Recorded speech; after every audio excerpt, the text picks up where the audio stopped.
to explain what Mary Rose was mentioning about President Obama, it's an interesting thing. I don't know if you're familiar with the National Prayer Breakfast, but I have been to two of them over the years. I went to the one in '97, which was 2 weeks after the Lewinsky scandal broke.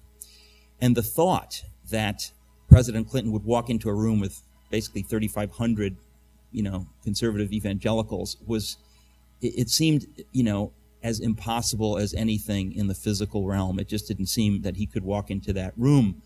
But, he's really not such a shy guy after all, and he was perfectly willing to walk into the room and pretend that nothing had ever happened. I didn't say lie, but to pretend that nothing happened. And it was one of the most bizarre moments in my life because you could hear the sound of 3,500 people applauding the office of the president only.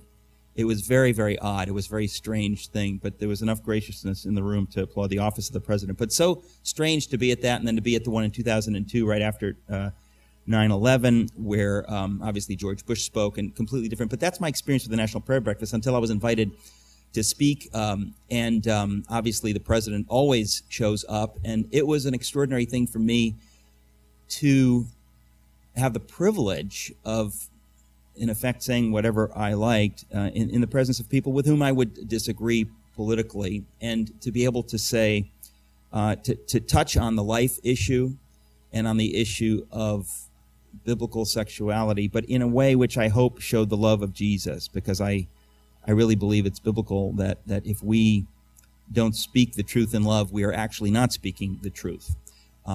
Truth is a person. It's not a fact or a series of facts, and that we have to represent that person as we're speaking truth.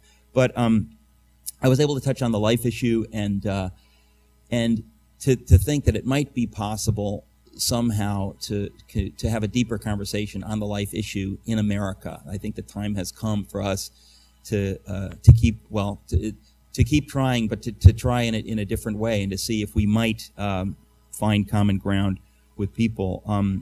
Getting finally to Bonhoeffer, I was in Colorado Springs recently, and I've been talking about Bonhoeffer wherever I go, and somebody told me that he was friends with Harry Reid, and that Harry Reid had read the Bonhoeffer book. And I came to, I guess it was 4 hours later. Yeah, that was also a joke, thank you. And then I walked in the parking lot, and this same guy was out there, and he had a cell phone, and he said, "Yes, Senator, yes, hold on a second, I have the author of Bonhoeffer here," and he hands me the phone. Now, I don't care if Santa Claus on the other end. I despise when people hand me phones and say, "Talk to this person," but I did, and Senator Harry Reid, with whom I would say I disagree strongly on most political issues, very graciously told me over the phone how he'd read the book and given it to everyone he knew, and I couldn't believe it. I said, "This is real. I'm not making this up, or this is not wish fulfillment. This is really happening." And if you read the story of Bonhoeffer, you read that Bonhoeffer wrote that abortion is murder. And I have to say, this gave me hope, that if someone like Harry Reid is enthusiastically recommending this book where that is contained, I think there's hope. I think that there are many people who might vote in a pro-choice way who really know that this is wrong somehow, and that they're still clinging to this silly Cuomo idea that you can believe one thing and vote another way or whatever. They're somehow rationalizing this. But I have to believe that there is hope on this issue, and that folks like Harry Reid somehow might be able to be led a little bit closer to where we're coming out on this. Maybe that's naivete. It probably is naivete, but there may be some reality to it as well. So the success of the book has amazed me. I had the privilege of getting a handwritten note from George W. Bush, who'd loved the book. And then when I was asked to speak at the prayer breakfast, I jokingly said that George W. Bush had read it, and as we all know and we've all read, he's intellectually incurious. So, and I looked over at the president and I said, "No pressure."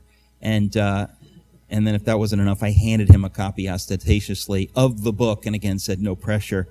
And then handed him a copy of the Wilberforce book and said, "No pressure. I know you have time to read on plane ride, so here you go." And just made a joke of it. But he said he would read it, and of course I hope he will.